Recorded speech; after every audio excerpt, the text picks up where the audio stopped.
Dans quelles conditions navigue la fabrique aujourd'hui? Et ben dans des restes de dépression, là il y a encore 25 nœuds établis là, donc la mer est très forte encore, et surtout le vent a tourné, donc on a un peu la mer de travers, donc c'est pas hyper agréable parce que le bateau part en survitesse assez rapidement. Mais bon, on avance dans la bonne direction, donc ça c'est plutôt cool.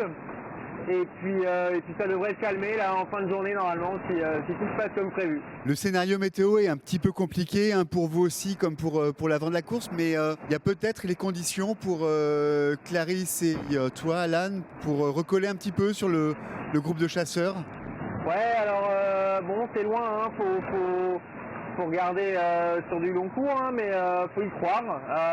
À y croire, les fichiers là sur la quinzaine de jours à venir, en gros, j'aurais peut-être moyen de recoller Clarisse et Romain là au niveau du Cap Horn, donc ce serait génial.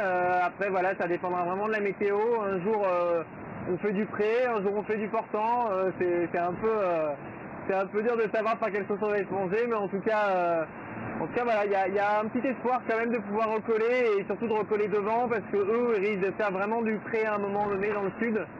Et nous on va arriver au portant, donc peut-être qu'on pourra grappiller quelques milles. Il risque d'y avoir un deuxième départ après le Cap Horn. Ouais. Ça serait pas volé d'avoir quelques conditions favorables quand même, parce que tu en as eu du pain noir.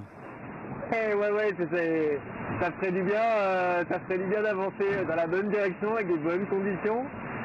Et de recoller, ouais, ça ferait du bien moral, c'est sûr, parce que bon là, je suis leader de ma flotte, c'est bien, mais bon, d'aller jouer avec les copains de devant, c'est très chouette.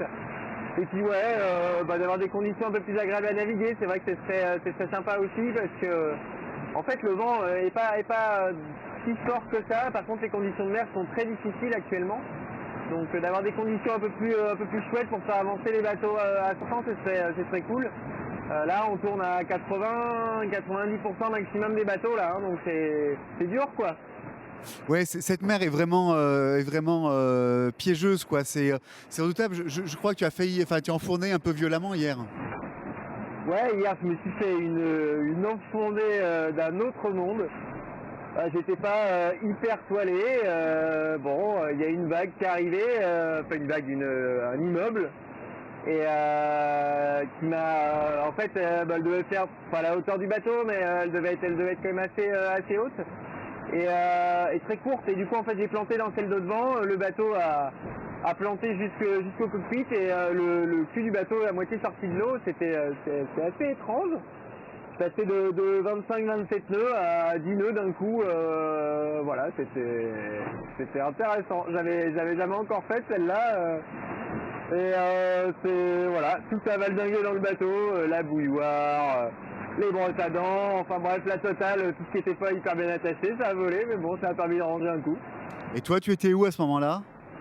Alors moi j'étais dans la descente, j'ai senti le bateau partir, je me suis agrippé aux deux mains courantes, et j'ai senti le poids de mon corps partir vers l'avant du bateau, et ouais, c'était un peu fort, j'ai senti le frein, mais d'un coup comme si je me prenais un mur.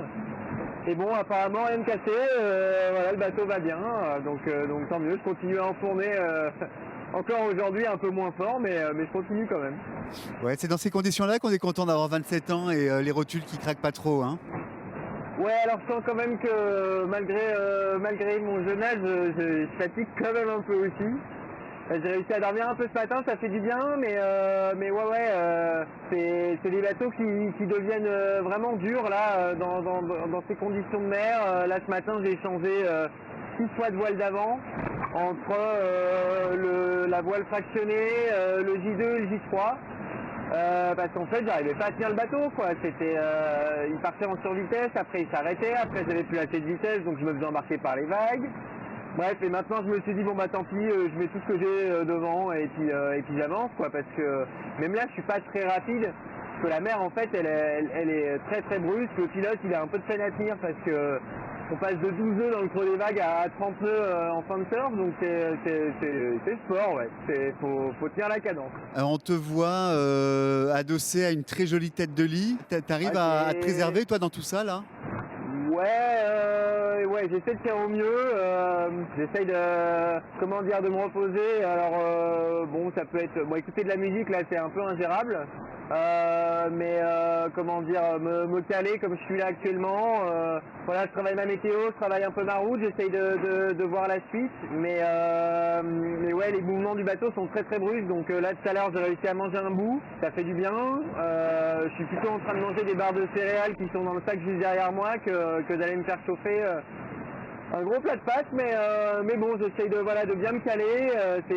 C'est vraiment pas, la vie n'est pas très simple à bord actuellement. Et je pense que ça va durer un petit peu parce que là, on a encore jusqu'à Noël des conditions qui vont être assez rapides, donc assez brusques. Donc faut en profiter dès qu'on peut pour se reposer, quoi, et puis détendre un maximum les muscles et le corps parce qu'on en voit quand même pas mal à la colonne. Et donc voilà, on fatigue beaucoup et on fait vite des faux mouvements aussi, ouais. Bon bah je te souhaite de bien te préserver, Alan, merci.